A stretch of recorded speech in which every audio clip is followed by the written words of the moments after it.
नमस्ते दोस्तों, प्रभु उपासना चैनल पे आपका स्वागत है। आज हम सुनेंगे कामिका एकादशी की व्रत कथा। श्रावण मास के कृष्ण पक्ष की एकादशी तिथि को कामदा एकादशी का व्रत रखा जाता है। इस साल कामिका एकादशी का व्रत 21 जुलाई 2025 को रखा जा रहा है।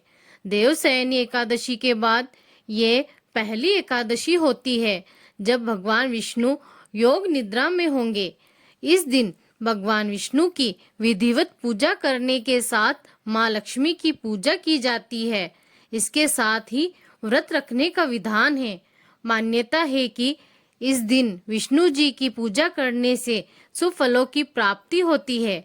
इसके साथ ही सुख समृद्धि धन संपदा की प्राप्ति के साथ साथ मोक्ष की प्राप्ति भी होती है। इस दिन पूजा करने के साथ साथ अंत में ये व्रत कथा अवश्य करें, इससे आपकी पूजा पूर्ण मानी जाएगी। आइए अब सुनते हैं कामिका एकादशी की कथा। युधिष्ठिर बोले, हे गोविंद, श्रावण कृष्ण पक्ष में एकादशी का क्या नाम है, सो बताइए। श्री कृष्ण जी बोले, हे राजन, पापों के नाश करने वाले व्रत को सुनो। प्राचीन समय में नारद जी के पूछने पर ब्रह्मा जी ने उनसे कहा है, उस उत्तम व्रत को मैं तुम्हें कहता हूँ। इस एकादशी का नाम कामदा एकादशी है। इसके सुनने मात्र से अश्वमेध यज्ञ का फल मिलता है। जो शंख चक्र गदाधारी विष्णु भगवान का पूजन करता है, कामिका एकादशी का व्रत करने वाले को वही फल मिलता है। सामग्री समेत ब्याई गो का दान करने से जो फल मिलता है, वही फल कामदा का व्रत करने वाले को प्राप्त होता है। जो उत्तम मनुष्य श्रावण में श्रीधर भगवान का पूजन करता है, उसको देवता गंधर्व उरग पनंग सबके पूजन का फल मिल जाता है। इसलिए कामदा एकादशी के दिन हरि के यत्न से पूजन करना चाहिए। इससे बढ़कर पवित्र और पापों को दूर करने वाला व्रत नहीं है।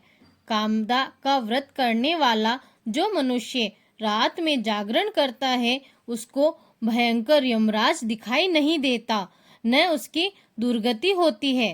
कामदा का व्रत करने से योगी मोक्ष को प्राप्त हो गए हैं।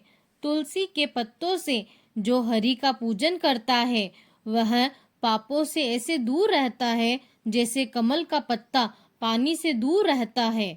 रत्न मोती पन्ना मूंगा आदि के पूजन से विष्णु इतने प्रसन्न नहीं होते जितने तुलसी दल द्वारा पूजन से प्रसन्न होते हैं।